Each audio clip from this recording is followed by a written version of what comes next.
শাহবাগ এলাকায় ফেসবুকের একটি ফটোকার্ড ঘিরে ছাত্রদল ও ছাত্র শিবিরের মধ্যে উত্তপ্ত পরিস্থিতি সৃষ্টি হয়েছে।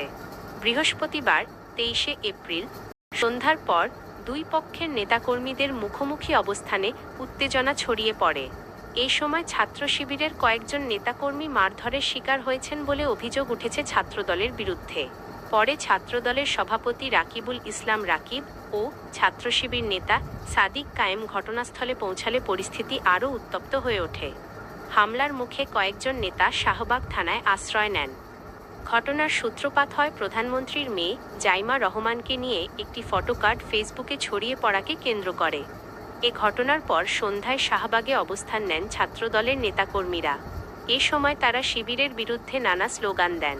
অভিযুক্ত শিবির নেতা দাবি করেছেন সেটি ভুয়া এবং তিনি এ বিষয়ে থানায় সাধারণ ডায়েরি করতে গিয়েছিলেন। রাজনৈতিক উত্তেজনা আর সামাজিক যোগাযোগ মাধ্যম এই দুইয়ের মিশ্রণ সাধারণত শান্ত পরিস্থিতিকে খুব দ্রুতই অস্থিতিশীল করে ফেলে। শাহবাগের ঘটনাটিও ঠিক সেই পরিচিত চিত্রই তুলে ধরে, তবে এর ভেতরে কিছু গুরুত্বপূর্ণ প্রশ্ন রয়ে যায়। প্রথমত, পুরো ঘটনার সূত্রপাত একটি ফেসবুক ফটোকার্ডকে ঘিরে। অভিযোগ, একজন ছাত্র শিবির নেতার পক্ষ থেকে কটূক্তিমূলক পোস্ট আর তার প্রতিক্রিয়ায় ছাত্রদলের অবস্থান ও বিক্ষোভ। কিন্তু এখানেই বড় প্রশ্ন, যাচাই বাছাই ছাড়া একটি অনলাইন কন্টেন্টকে কেন্দ্র করে এমন শারীরিক সংঘর্ষ কেন? অভিযুক্ত নিজেই যখন সেটিকে ভুয়া দাবি করে থানায় জিডি করতে যান, তখন পরিস্থিতি শান্ত করার বদলে সহিংসতা কেন বাড়ল? দ্বিতীয়ত, থানার ভেতরেই হামলার অভিযোগ অত্যন্ত উদ্বেগজনক। আইন শৃঙ্খলা রক্ষার জায়গা যদি নিরাপদ না থাকে, তাহলে সাধারণ মানুষের নিরাপত্তা নিয়ে স্বাভাবিকভাবেই প্রশ্ন ওঠে। ডাকসু নেতাদের থানার ভেতরে আশ্রয় নিতে যাওয়া এবং পরে পুলিশের সহায়তায় বের করে নেওয়ার ঘটনাটি আইন শৃঙ্খলা ব্যবস্থার উপর চাপের ইঙ্গিত দেয়। তৃতীয়ত, নেতৃত্বের উপস্থিতি পরিস্থিতি নিয়ন্ত্রণে না এনে বরং উত্তেজনা আরও বাড়িয়েছে বলেই মনে হয়।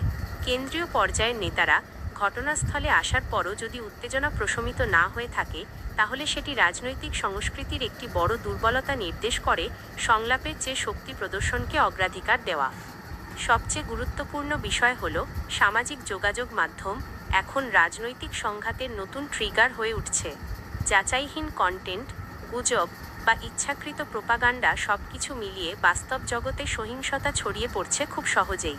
ঘটনাটি শুধু দুই ছাত্র সংগঠনের মুখোমুখি অবস্থান নয়, বরং এটি দেখায় ডিজিটাল বিভ্রান্তি, রাজনৈতিক মেরুকরণ এবং তাৎক্ষণিক প্রতিক্রিয়ার সংস্কৃতি কিভাবে একসঙ্গে মিলে একটি ছোট ইস্যুকে বড় সংঘর্ষে রূপ দেয়।